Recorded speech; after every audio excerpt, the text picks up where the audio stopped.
Assalamualaikum warahmatullahi wabarakatuh.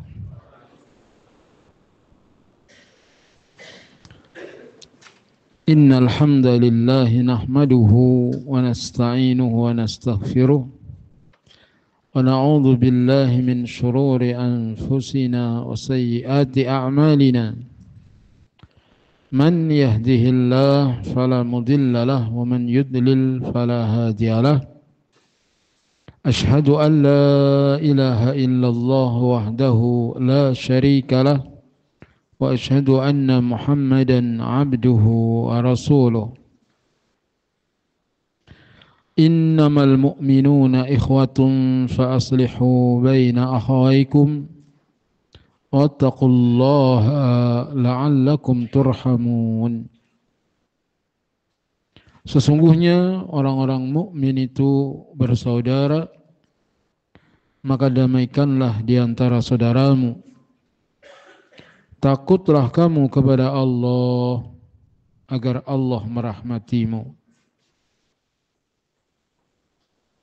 Fabima rahmatin minallahi linta lahum walau kunta faddan ghalidhal qalbi lanfaddu min hawlik fa'fu anhum wastaghfir lahum washawirhum fil amr fa idza azamta fatawakkal 'ala Allah innallaha yuhibbul mutawakkilin. Dengan sebab rahmat dari Tuhanmu, maka engkau wahai Muhammad sallallahu alaihi wasallam bersikap lemah lembut. Sekiranya sikapmu kasar, hatimu keras, niscaya mereka akan lari dari sekelilingmu. Maafkanlah mereka, mohonkanlah ampun bagi mereka. Ajak mereka musyawarah dalam urusan itu. Apabila engkau bertekad untuk mengerjakan sesuatu, maka bertawakallah kepada Allah. Sesungguhnya Allah mencintai orang-orang yang bertawakal. Ketahuilah bahwa hidup di dunia ini hanyalah permainan, sendau gurau, perhiasan, saling berbangga di antara kalian, bersaing dengan banyaknya harta dan bersaing dengan banyaknya anak. Bagaikan air hujan yang turun dari langit yang membuat para petani kagum akan tanaman-tanamannya. Kemudian tanaman-tanaman itu menjadi kering. Engkau lihat warnanya kuning, kemudian hancur berkeping-keping. Sedangkan di akhirat ada siksa yang pedih. Ada ampunan dari Allah dan keridhaannya bagi orang-orang yang lalai. Hidup di dunia ini hanyalah kesenangan yang menipu belaka. Amma ba'du, sesungguhnya sebaik-baik perkataan adalah firman Allah, yaitu Al-Quranul Karim. Sebaik-baik petunjuk adalah petunjuk Nabi Muhammad sallallahu alaihi wasallam.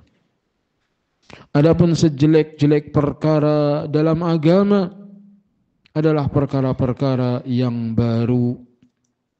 Semua perkara-perkara yang baru yang ditambah-tambahkan ke dalam agama namanya bid'ah. Semua bid'ah itu menyesatkan, dan kesesatan itu tempatnya di neraka. Jamaah maghrib yang saya cintai, apa kabar? Alhamdulillah, Allah berikan kepada kita nikmat yang tak terhingga, sangat banyak sekali. Semoga kita diberi hidayah untuk selalu mensyukuri. Hadis 242.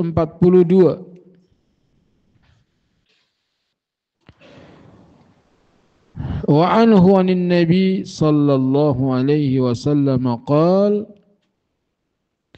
idza zanatil ammatu fatabayyana zinaha falyajlidha al-hadda wa la yusarrib 'alaiha. Apabila seorang budak wanita berzina melakukan hubungan layaknya suami istri tanpa ikatan nikah yang sah. Apabila seorang wanita berzina, ini budak wanita, dan jelas dia berzina, maka jilidlah dengan jilidan had. Yuqimu 'alaiha hadd az-zina wa huwa 50 jildatan wa huwa nisfu haddil hurrah. Tegakkan pada wanita budak itu hukuman jilid, yaitu 60 kali cambukan, separuh dari hukuman wanita merdeka. Wanita merdeka yang belum menikah berzina, jika terbukti atau mengaku, maka disabet 100 kali. Tapi kalau dia budak, bukan orang merdeka, maka hukumannya diskon 50%. Jadi 50 kali. Wala yusarrib 'alaiha, yakni wala yu'annif 'alaiha, jangan bersikap kasar kepadanya. Jadi hukumannya dijilid saja, tidak dimaki-maki, tidak apa. Hukuman pelaku zina itu disabet.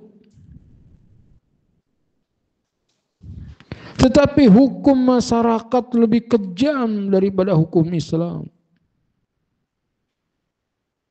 Sudah tunangan, sebulan lagi mau nikah, misalnya. Lalu calon istrinya pacaran lagi dengan mantannya. Belum berzina, baru pacaran. Direkam, diviralkan. Waduh. Jahat itu orang. Memviralkan aib saudaranya muslimah. Padahal istrinya belum, baru pacaran. Baru tunangan beratnya.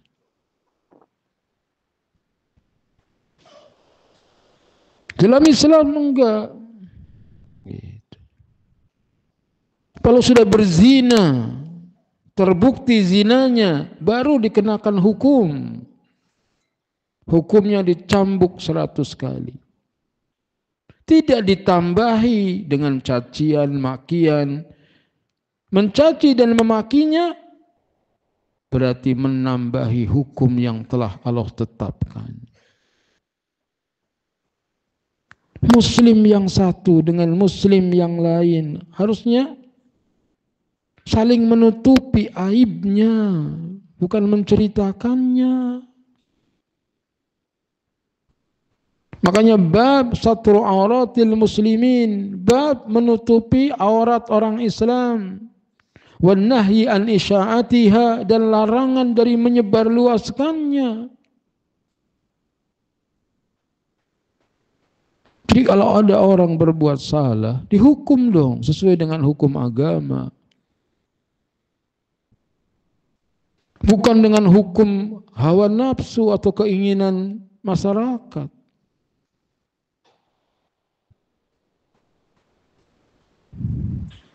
Summa in zannati thaniyata, kemudian kalau udah dicambuk 50 kali, berzina lagi. falyajlidhal hadda wa la yusarrib 'alaiha. Tegakkan hukum jilid lagi dan tidak boleh kasar kepadanya. Udah 2 kali berzina. Tegakkan hukum Allah. Thumma in zanati thalithata. Kemudian kalau berzina lagi yang ketiga kalinya, falyabi'ha, jual budak seperti itu. Tidak dijilid lagi. Jual. Walau bihablin min sya'ar, walaupun dengan tali dari rambut. Yani walaupun dengan harga yang murah. Kalau kita mau kurban beli kambing ada talinya. Tali buat ngikat kambing, harganya enggak seberapa. Mungkin 5.000 rupiah. Nah, budak yang suka berzina seperti itu tidak boleh bersama-sama dengan kita. Segera dia jauhkan dari kita, jual. Walaupun dengan harga yang murah. Dengan harga 5.000 rupiah misalnya.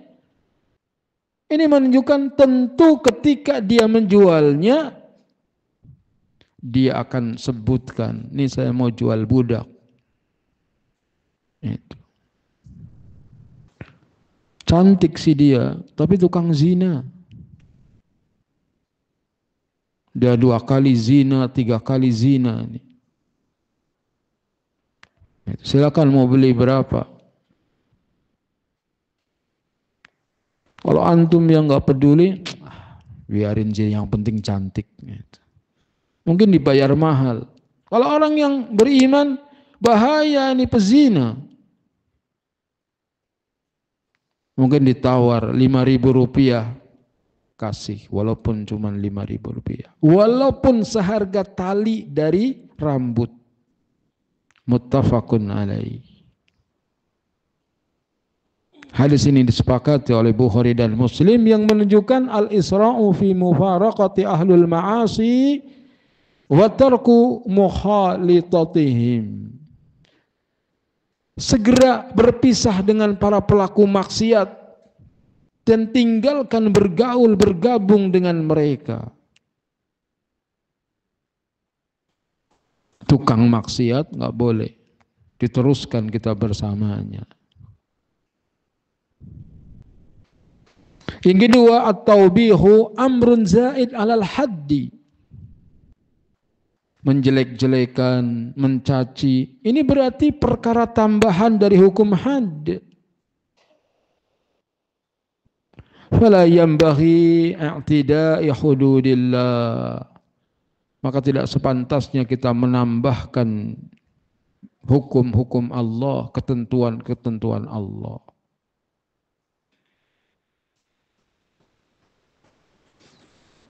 Fa kullu man uqima alaihi al-hadda la ya'suru bit-ta'nifi wal-laum. Setiap orang yang sudah ditegakkan padanya hukum had, maka tidak boleh diperlakukan dengan celaan atau sikap kasar. Begitu bijaksananya syariat Islam. Dan tidak boleh menambah-nambahi baik dalam ibadah maupun baik dalam hukuman had. Wujub bayanul aibi fi halati bai'il abdi awil amati zaniyin.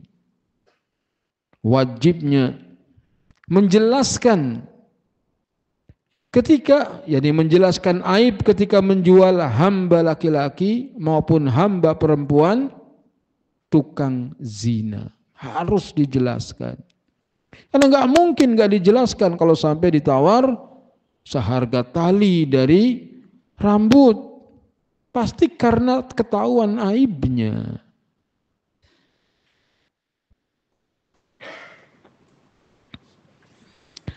Dan hadis ini menunjukkan jawazu ayyaqrahal bai'u li nafsihi syai'an wa yurdiyahu li ghairihi bi syartil bayani wa ta'rif. Bolehnya seorang penjual Dia nggak suka dengan sesuatu, tapi dia ridho untuk orang lain. Dengan syarat dia jelaskan, dia beritahu.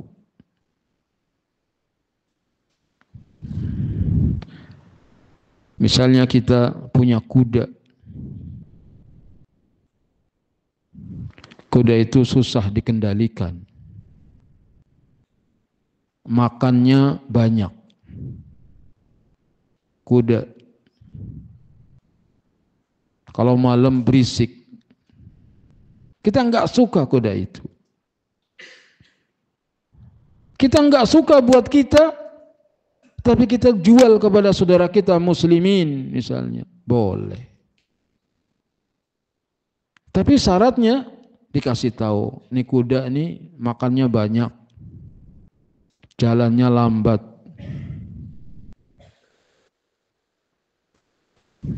Dan kalau malam berisik, terganggu nanti kalau kamu beli kuda ini. Tapi kalau mau beli, beli silahkan. Nggak bisa dicela, kamu aja buat kamu nggak suka, kamu malah jual sama orang lain. Gitu. Boleh, berdasarkan hadis ini, kita tidak menyukai sesuatu lalu kita jual. Tapi seorang mukmin nggak boleh menyakiti saudaranya, dikasih tahu, biar berkah dagangannya. Jangan jual motor misalnya. Motor ini cacat, nggak layak, nggak dikasih tahu tentang cacatnya, kemudian dijual, yang membuat si pembeli jadi kecewa. Wah, itu bahaya. Kayak dalam Islam jual beli sebaiknya dijelaskan. Kalau tidak dijelaskan, ya suruh periksa, begini kondisinya, silahkan dilihat. Itu. Kita nggak jelasin tapi beginilah keadaannya. Nah, yang terbaik ya dijelaskan. Jual motor nih berapa nih? Tahun berapa? Tahun 2020 misalnya. Oh, baru 5 tahun nih. Tapi kalau antum bawa hati-hati. Emang kenapa? 3 kali masuk jurang. Dikasih tahu dulu.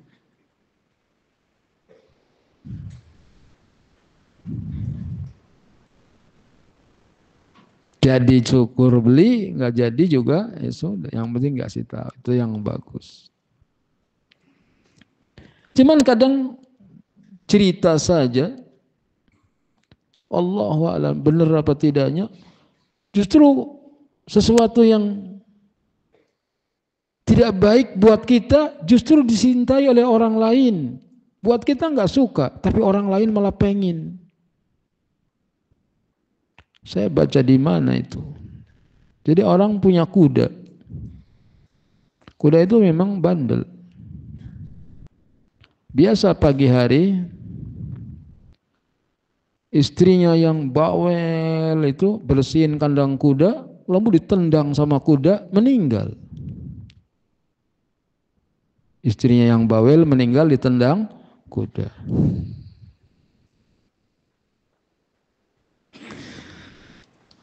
Enggak taunya orang pada datang ke situ bukan takziah, pengen beli kuda. Udah dikasih tahu nih kudanya begini, harga mahal pun dia mau beli. Berarti dia pengen apa? Wallahu a'lam.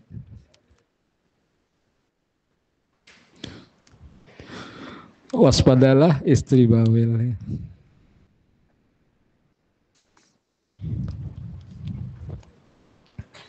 Boleh menjual sesuatu yang kita nggak suka, kita jual kepada orang lain dengan syarat apa? Bisyartil bayani wa ta'rif. Dengan syarat dijelaskan. Pelajaran yang kelima, jawazu iqamati sayyidil hadda 'alal abdi, bolehnya seorang tuan menegakkan hukum had kepada hamba sahayanya. Jadi majikannya boleh menegakkan hukuman. Berarti tidak harus dihukum oleh penguasa kalau urusan budak.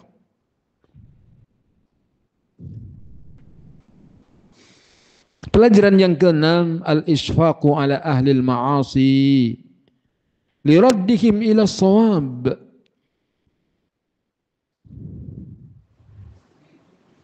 Anjuran untuk lemah lembut, belas kasihan kepada pelaku maksiat agar dia kembali kepada kebenaran. Jadi tukang maksiat, tukang apa, diperlakukan dengan baik. Dengan harapan dia bisa kembali kepada kebenaran. Wa adamu taubihihim, tidak mencaci maki mereka. Walakin taujihim ilal haqqi bil mau'idatil hasanah. Akan tetapi diberikan bimbingan ke jalan yang benar dengan cara nasihat yang baik. Lihat ini manhaj salaf mengajarkan seperti itu. Karena tidak semua pelaku dosa dia melakukannya dengan sukarela. Ada kalanya pelaku maksiat itu dengan sebab terpaksa. Misalnya pelacur, ada pelacur yang memang dia senang jadi pelacur. Ada yang pelacur karena ditinggal mati suaminya, anaknya kecil-kecil, dia nggak punya penghasilan, nggak bisa makan, kemudian dia terpaksa jadi pelacur. Dosa tetap dosa, tapi beda dengan orang yang hidup kecukupan jadi pelacur. Beda, penyebabnya beda. Walaupun dua-duanya dosa dan jangan dijadikan alasan. Kalau begitu gue terpaksa boleh dong Tad. Ya enggak boleh.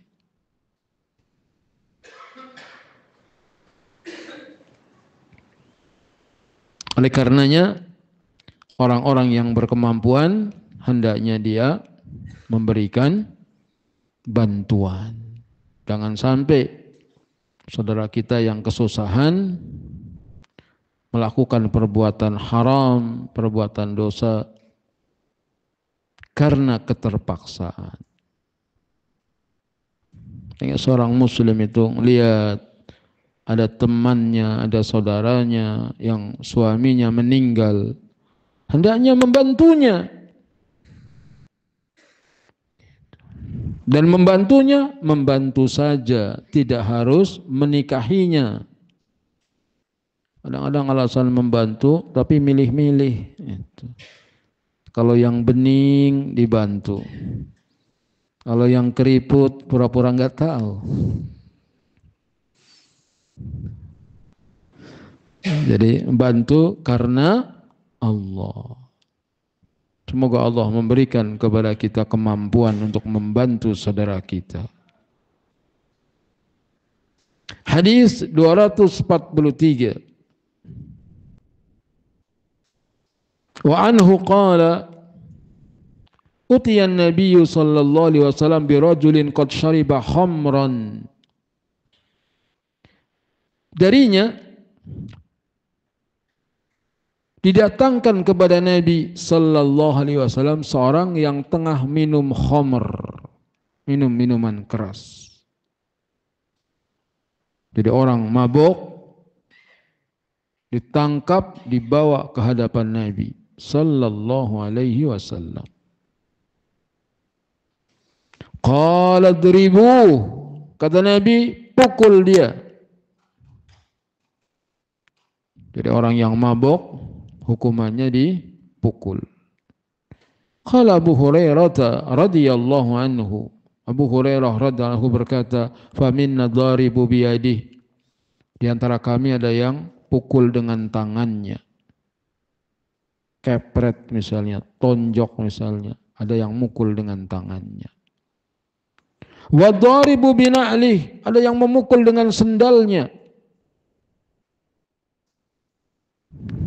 pukul itu, ada yang pukul. Berarti yang mukul bukan satu orang.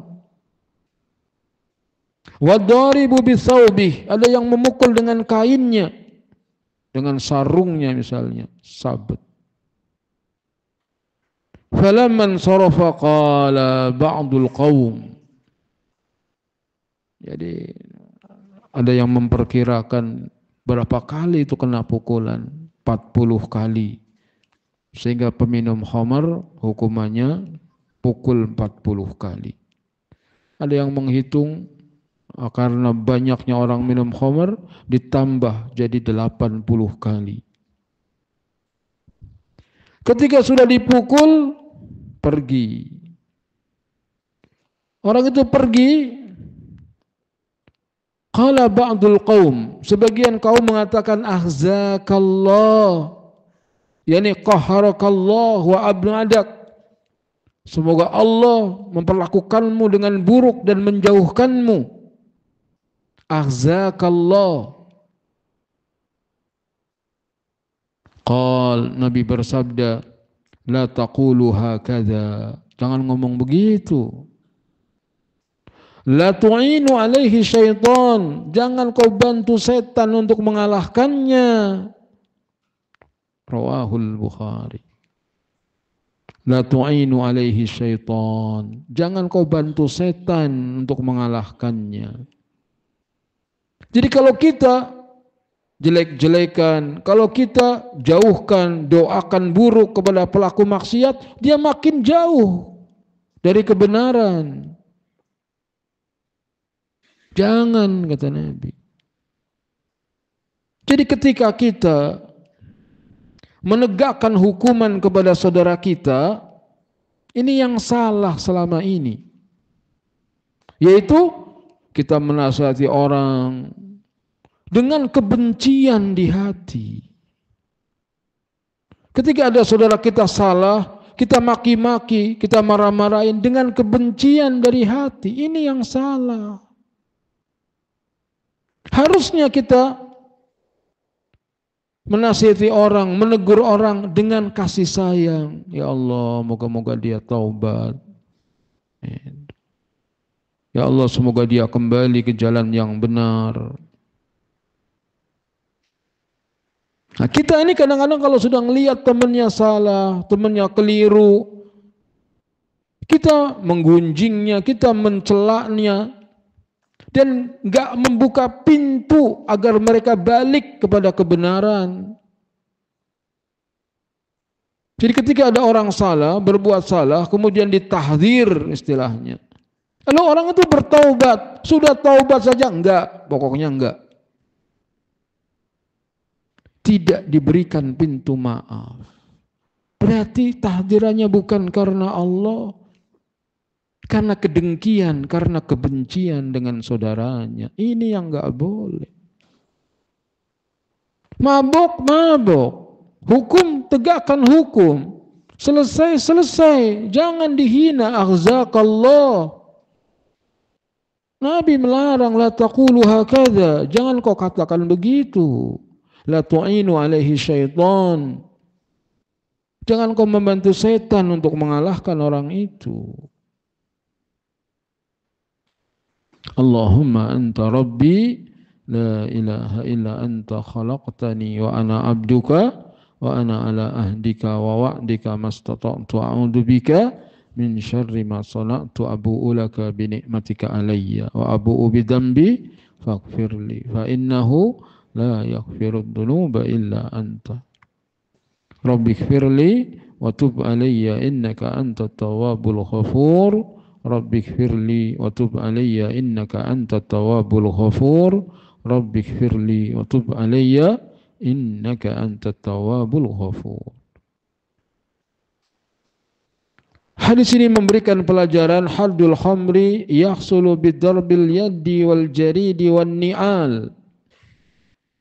Hukuman bagi peminum khamar, dipukul dengan tangan, dipukul dengan pelepah kurma, dipukul dengan sendal.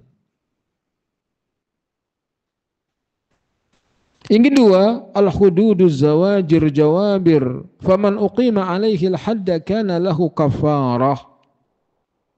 Hukum had adalah zawajir jawabir.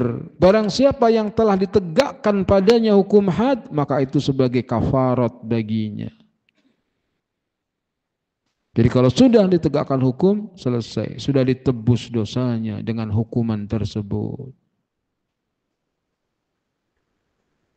Yang ketiga, la yanbaghi lil muslimi ay yakuna aunan lisyaitani ala man farata fi jambillah.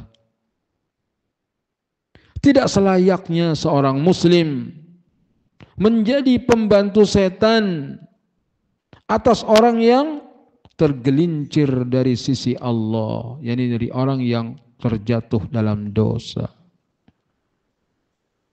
Jangan kita jadi penolong-penolong setan. Jangan dengan sebab kita orang makin jauh dari agama. Jangan dengan sebab kita orang jadi nggak ngaji lagi. Jangan. Tadinya dia rajin ngaji, kemudian dia terjatuh dalam kesalahan.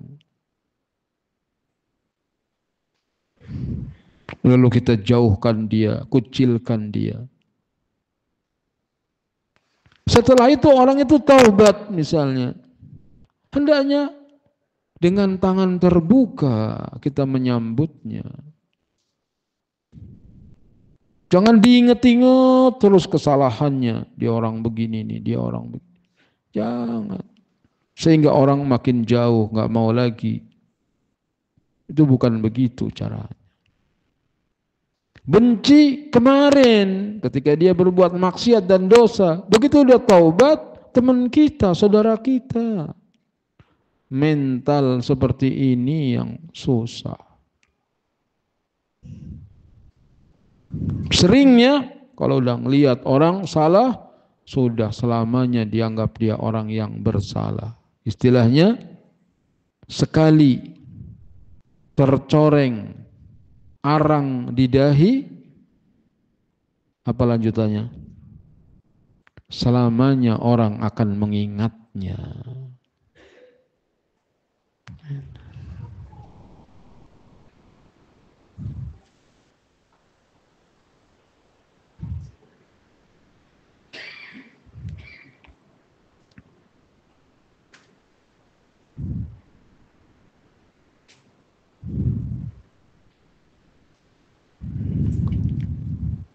Sekali arang tercoreng di dahi, seumur hidup orang tidak akan lupa.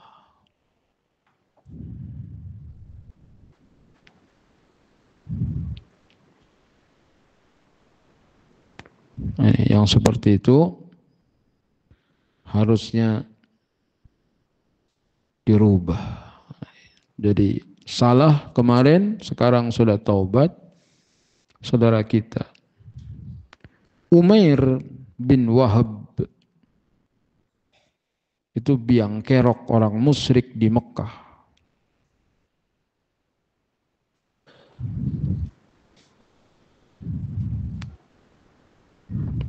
Tertangkap anaknya oleh kaum muslimin ketika perang Badar. Lalu dia tawaf di Ka'bah Baitullah sambil mengatakan, alangkah malangnya, apa gunanya kita hidup kalau harus menanggung rasa malu. Nah, mereka malu perang Badar kalah. Sekiranya bukan karena keluargaku yang miskin, sekiranya bukan karena hutang-hutangku, niscaya akan saya bunuh Muhammad. Didengar oleh Abu Sufyan atau siapa? Benar? Engkau hendak bunuh Muhammad? Iya. Ya sudah. Hutangmu aku yang tanggung. Keluargamu aku yang nafkahi. pergi berangkat ke Madinah, bunuh Muhammad.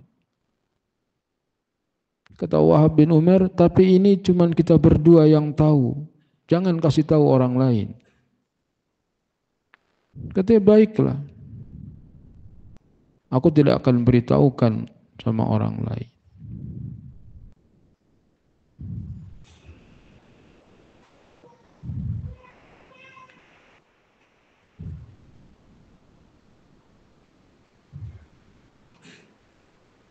Umair bin Wahab.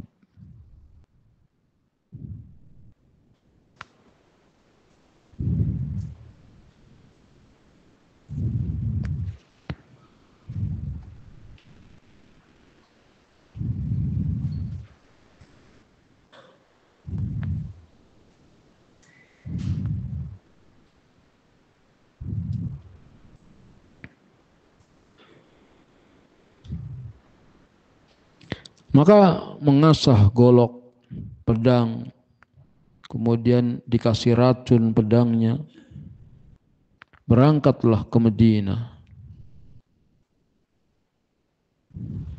Sofwan bin Umayyah.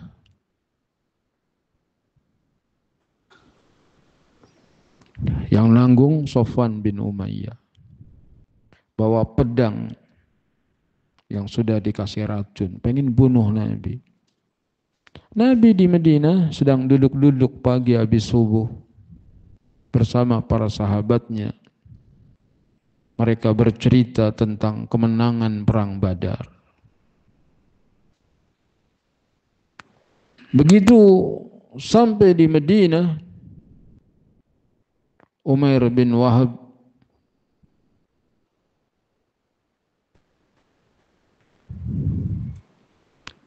dilihat oleh para sahabat. Umar melihatnya. Kata Umar, anjing ini orang. Lindungi Rasulullah. Para sahabat suruh melindungi Rasulullah. Umar menghampiri Umair. Langsung dicekik lehernya Umair. Diikat dengan tali pedangnya Umair, diseret ke hadapan Nabi. Kata Nabi sallallahu alaihi wasallam, lepaskan wahai Umar. Akhirnya dilepaskan oleh Umar. Tapi Umar masih di dekatnya.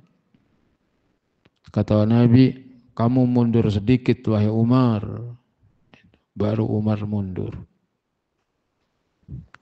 Lalu Nabi bertanya, ada tujuan apa engkau datang kemari wahai Umair? Dijawab, tujuanku ke sini untuk membebaskan anakku yang ditawan ketika perang Badar kemarin. Kata Nabi, kenapa kamu bawa pedang? Pedang gak ada gunanya. Kemarin aja perang Badar kalah. Lalu siapa yang ngomong di dekat Ka'bah? Kalau bukan karena keluargaku yang miskin, kalau bukan karena hutang-hutangku, niscaya aku akan bunuh Muhammad. Kemudian Sofwan bin Umayyah menyanggupi untuk menanggung keluargamu. Langsung merah mukanya Umar itu, kaget. Kok Nabi tahu siapa yang SMS? Gitu. Jadi heran, kaget dia. Makanya Umar langsung, pasti Muhammad ini benar seorang nabi. Gak ada yang ngasih tahu, dia tahu dari mana kalau bukan wahyu. Maka langsung Umar mengatakan, asyhadu an la ilaha illallah wa asyhadu anna Muhammadar Rasulullah. Masuk Islam. Dipeluk sama Umar. Kata Umar, tadi waktu kamu baru datang, aku ngelihat babi lebih baik daripada ngelihat kamu. Tapi sekarang engkau lebih aku cintai daripada anak-anakku. Sekarang kau lebih aku cintai daripada anak-anakku. Begitulah Umar, lapang dadanya. Musuh kemarin, sekarang udah masuk Islam, saudara. Nah kita ini kalau udah musuhan sama saudara, sampai mati gua nggak bakal nginjek ke rumah dia lagi. Nah, jangan seperti itu. Adzan.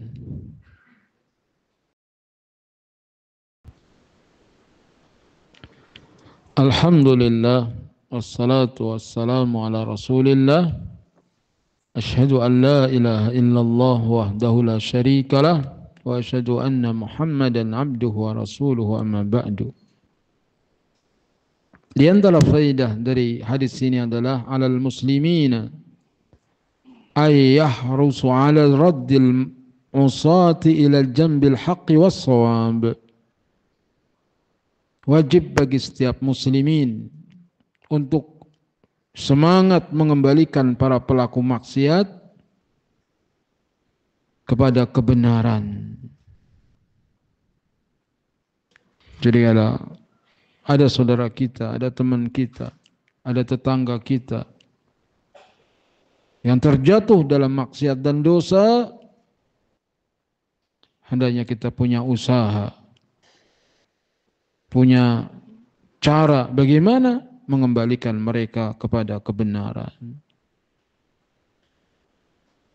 Jangan malah senang melihat tetangganya terjatuh dalam dosa.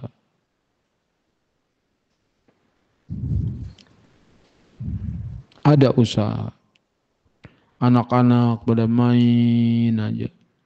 Bikin TPA, kumpulin mereka. Suruh belajar Iqra misalnya. Ibu-ibunya cuman main TikTok doang, ngerumpi, dikumpulin agar mereka belajar baca Quran, mengkaji Quran. Sebab nungguin Nabi, gak ada lagi Nabi setelah Nabi Muhammad sallallahu alaihi wasallam. Karena sudah tidak ada Nabi lagi, maka kita sebagai umat Nabi punya kesungguhan dalam berdakwah. Dengan ilmu, mengajak mereka ke jalan Allah. Dengan ikhlas, karena itu rahasia kesuksesan. Jangan takut capek, jangan takut dihina, bahkan jangan takut mati. Dulu para sahabat Nabi membela sunnah Nabi dengan tenaganya, dengan hartanya, dengan jiwanya. Siap mati membela sunnah Nabi sallallahu alaihi wasallam.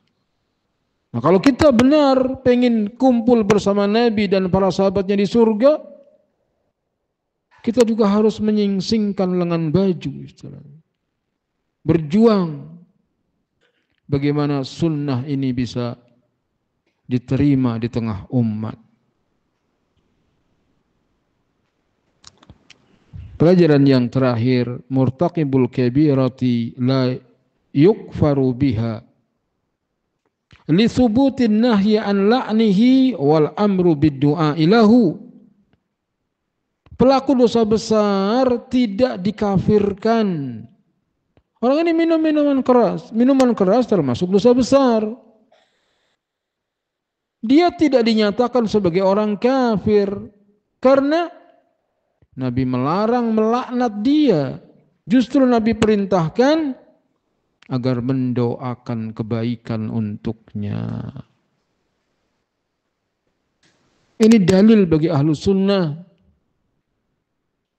yang meyakini bahwa pelaku dosa besar tidak kafir selama dia tidak menghalalkan perbuatan dosa tersebut.